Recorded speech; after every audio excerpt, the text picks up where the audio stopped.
Hello everyone and welcome back to another video. In today's video we're doing an account review on my nearly 19.3 million BoxCC account. So I was going to wait to 20 million, but then I realised that it's probably going to take me over 6 months to reach 20 million. So I thought, screw it, 19.3 is high enough for now, and then we'll do 20 million whenever 20 million comes, because 20 million is a huge milestone when it comes to account CC and, progress. But yeah, firstly with my account you can see I have every LR in the game. It's not really too hard. The hardest ones to get, of course, are the two collaboration ones, which of course will only rerun during the collaboration when we eventually get it again, which could possibly be many years from now. I got the 3 crappy LRs solely for the fact of the collection book. So the reason I actually made them was for the collection book for the GP points, because those GP points are huge, especially because you get the collection bonus as well, which is the main reason why I did it. Because, once again, Constellation is a huge impact on your account. Even, I would say, probably even more than like BoxCC. I'm on Con 7 at the moment. I'm 4% through Con 7. But you can see the stats I'm getting from these previous cons of completing them, and you can see how big of a difference it really does make. Especially when, the completion reward for Constellation of Pride is 600 attack. That's nearly equivalent to 3 weapons. 3 maxed out UR weapons. So the difference between, let's say, me who's completed Con 6 and you who hasn't, is, well over 600 attack, which in PvP is kind of massive, especially also 8,000 health. This is for every game mode. But yeah, my account currently is pretty stacked. We're doing pretty well. The BoxCC grind has not stopped at all, even though I've been making videos on my BoxCC grind for probably well over a year now. But yeah, we're still pushing. It's gotten to a point where it's extremely slow now, because I've reached the point where, as you can see, like, most of my characters, we've got some of the new characters I got. We got Green Tristan, Valgius, there's one more who I forgot, who's in this box. Red Chandler's in here somewhere, that's what I was on about. But yeah, a lot of these characters are nearly all Super Awakened 6, and I've only got a very few compared to my current Super Awakened 6 collection to do. A lot of these ones also are quite expensive, because most of them are not 6/6, so if I go to here and, do that, it's 33 a go. As you can see, I've got a lot, but I like to keep about 300 at all times, solely because, they like to release some funky stuff sometimes. A collab is 63 per character, which ends up totaling to 189 if I get them all 1/6. And then on top of that, you've then got to then realise that if I want to True Awaken them, which I do, I True Awaken every new festival and collab, well, basically every end of month. Being a collaboration, it'll be all of the new collaboration characters. A festival, of course, will be the festival. If it's just a 600, it'll be the 600. Which means I need to make sure I've got enough to also True Awaken them as well, which is an additional 36 Super Awakening coins per True Awaken, which is extremely expensive. So I make sure I've always got enough on me. But yeah, it's very, very, very slow grind. I feel like it's going to get to a point where I'm going to get to maybe like 19.5 million. And then I'm going to get, stuck. Because then I'll reach the point where the only way I can push BoxCC is by making SSR gear for everyone, which is something I've also been doing.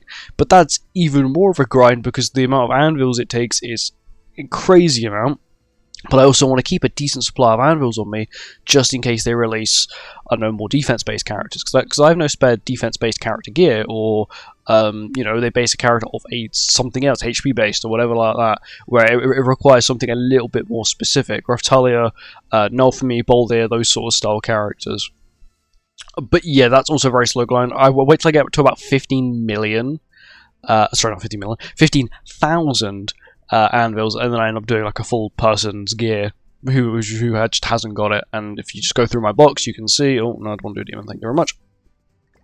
With my box, you can see like HP defense, like we can just do this for ages. The best way to probably do it would just be to show you like this. Like, you can see it. So these are just all the UR sets, right? I got tons of UR sets. Some I can probably get rid of, like Philo probably doesn't need attack crit, but she's going to keep it until the Shield Hero rerun, sorry. Because if she gets an LR, I've already got a gear for her. Which shows them also why characters like Kisna already got gear still, Raftalia, Nulfamy, they've all still got their gear, just in case any of them gets an LR. I'm not getting rid of their gear, then just have to make it again. Reinhardt's still got it just in case he gets an LR, same with the Echidna. I do expect us to possibly see ReZero next year. Of course, it's had its most recent season, and it's getting another season next year, so it does make sense to sort of capitalize on all the hype and go for another one. And it's been many years. It would be 5 years next year. 2021 was the rerun. No, it wasn't. 2022, I believe, was the rerun. So it would be about 4 years. Next year, it's been 3 years this year since we had it, which is quite a while, and I would expect sort of a collab by now. And then you've got characters who are like holding gear, so this is Freya's gear, Millam's gear, just holding different characters' gears. Keep scrolling through, even more. Even Derriere has gear if you want to use Derriere as a link. Troll has gear.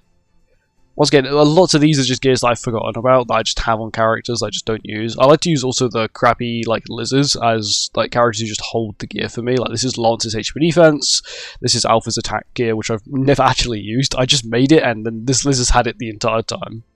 Toner, now we get to the point where like you've got attack crit gears, random HP defense gears. Like this is the perfect SR gear that I engrave. I only engrave the perfect SR gear because it's actually extremely good for CC, and there's no point me making a whole new gear set because this is barely 15% on the whole thing. So I might as well just engrave it. It doesn't really cost you too many engraving stones per piece, so that's the reason why I sort of see it as a viable strategy. Really, something I like to do. You see, there is a lot of them. I went through a phase of just like when I was really close to like certain milestones, like I count every 100,000 as a form of milestone when I was pushing because it's big. I'm only X amount 100,000 away now from whatever milestone I was going for at the time. As you can see, there's a lot of that. Then you got the HP defense gear sets. You keep scrolling. There we go. That's not all of them because I'm pretty sure this is only showing with SSR. Okay, cool. If I do this now, we're going to see a lot more. I saw Megamine in there for a second. Like half a frame of Megamine. If we keep scrolling, you'll see that like 19 million box CC is a grind, and as you can see, this grind is very slow. All of this gear is like rolled, by the way. Not maybe perfect HP defense, but it is rolled, and there is a lot of it. Every character in my box, I make sure that has gear because even additional like random crappy HP defense set. So if I even go like remove and then go auto set, and it picks a bunch of like random HP gear, some random defense gear, that will still give at least a decent chunk of CC. And as you can see, where I've actually been replacing characters that I have rare gear, I have a lot of spare rare gear. So if I get a new character and I don't really want to build them, let's say who's a crappy character that I could technically pull, I wouldn't make gear for, or I already have gear for Red Droll. I already got gear for Red Droll, and I would not make him additional gear sets. Same with Easton. So what I would do is I could easily give them that rare gear, and then they're still holding some decent CC, when they're level 100. Because these characters actually have quite decent CC, I'm pretty sure. Okay, Droll maybe not. How about Easton? Even worse. Okay, fair enough. But yeah, when it comes to actual like the grind, when it comes to like holy relics, which is like the most painful grind in the game, I've done every relic to bird. Every relic in the game is to bird, and currently I'm focusing on every collaboration relic to deer. I've already done sort of the main ones to deer, so I've done like the characters I use for Endura, LR Liz, Roxy, she's a good link, basically all the graces and all the bonds that I might find pretty useful. Lance's relic, Tyr's relic. All the relics I use for the high-end content I have already upgraded because I use them very frequently. And I've also now started to do the collaboration characters, all of them. Just that means, if they do a rerun, I've already got the older characters already upgraded, so I don't have to then farm it even more. But yeah, the upgrade to Bird Relic is the most painful grind ever because the little triangle pieces you need are so limited to get. It's not like when you're upgrading to deer, you need the cubes, right?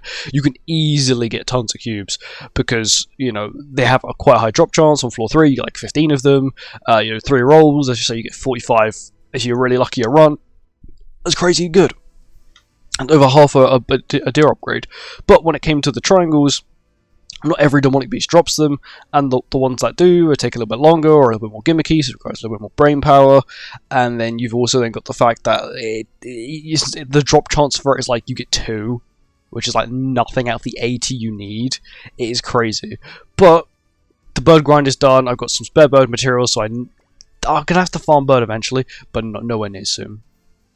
Let me actually show off my collaboration characters, because I'm missing. We'll also go show all, just so you can actually see who I do and do not have in my entire box. So we'll start with collab first, because that's like crazy. So I've been playing this game since, I want to say, mid-May of 2020. Basically daily ever since then. And it is December 2025, so I've been playing for it quite a while. And as you can see, the only collaboration characters I'm missing are Stranger Things, because ReZero came out straight afterwards, and Rudius, because he was quite mid on his release. Jobless Reincarnated had one of those really odd releases where it wasn't really too good. Ghislaine was actually quite decent because of her ability to taunt. Roxy was quite decent because she sort of partnered up with the Ghislaine quite well, and that's before, of course, we had all these new broken characters that would just obliterate you in half a frame. And Stranger Things was just a horrendous collab. Every character was severely bad. 11 at the time couldn't lifesteal more than what she was dealing to herself, so she was kind of useless, and her damage still then wasn't good. Her effects on her skill, she's got Power Strike, but she's also got Wave as a skill, which is not the best because it just lowers your damage. Bear in mind, at the time, she had bad stats for her time of release. And afterwards we had ReZero, which, released Ram, which was at the time the best unknown support in the game. We had LL Merlin, Lolly Merlin, who'd recently released at the time, who was also one of the best unknowns in the game. You had Amelia, who was one of the most broken unknowns in the game. And you had Rem, who was actually a really good DPS at the time, once again, who all released. Bear in mind, those collabs were released, I believe, within a 2-week window of each other. So why would you summon on Stranger Things when you can summon on ReZero and get actually really good characters? Stranger Things, of course, could return, probably next year sometime, if I had to make a guess. But yeah, these characters are mid, and that's the reason why I didn't summon for them. And I was a lot more... I don't know, maybe a little more stupid at the time. I could have done that and actually got a lot of GP points and CC, but at the time, GP points didn't exist, and I was never really a box CC pusher back in 2021 when these came out. When it comes to just my general box, who I'm missing all the top 100 characters, because I could farm Challenger and get the points, you get like 1,000 a week or whatever it is for just hitting Challenger, but it's such a grind, and I just kept gambling with the boxes, and I never got them, and I gave up because I just stopped playing Elite PvP. I haven't played it in a little while. I'm probably even in Masters now, but yeah, the grind is very slow, but it is quite worth it. In the end, you get tons of stuff. Like if I show you my artifact cards, I've got basically all of them, apart from like 11 I'm missing. Like I don't even know. This Glocks card, which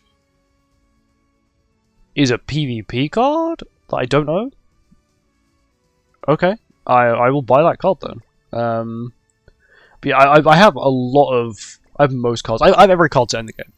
And my current goal is also to max out every card set in the game, which is also something I am very, very slowly doing. We've got about 4 card sets left, which is not bad.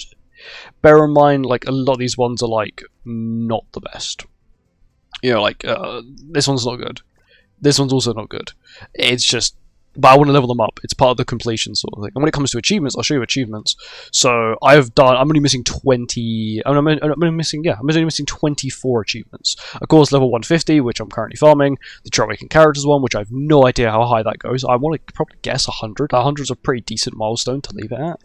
And you've got all the PvP wins and losses and solo enduro that I tried doing on Extreme. I could have if I got quite decent luck, and I wanted to actually turn it into a video. But I realised it was probably going to take me quite a while to get at least a half decent run. And then I was like, yeah, I will do it at some point. Apart from that, I've done every other achievement in the game. Every other achievement. Which is a lot, and I think it's actually impossible for me to reach my next achievement milestone, which is crazy to think about it. But that's just how it is. But yeah, thank you for watching. Hope you guys enjoyed, and I'll see you guys at the next milestone. Goodbye.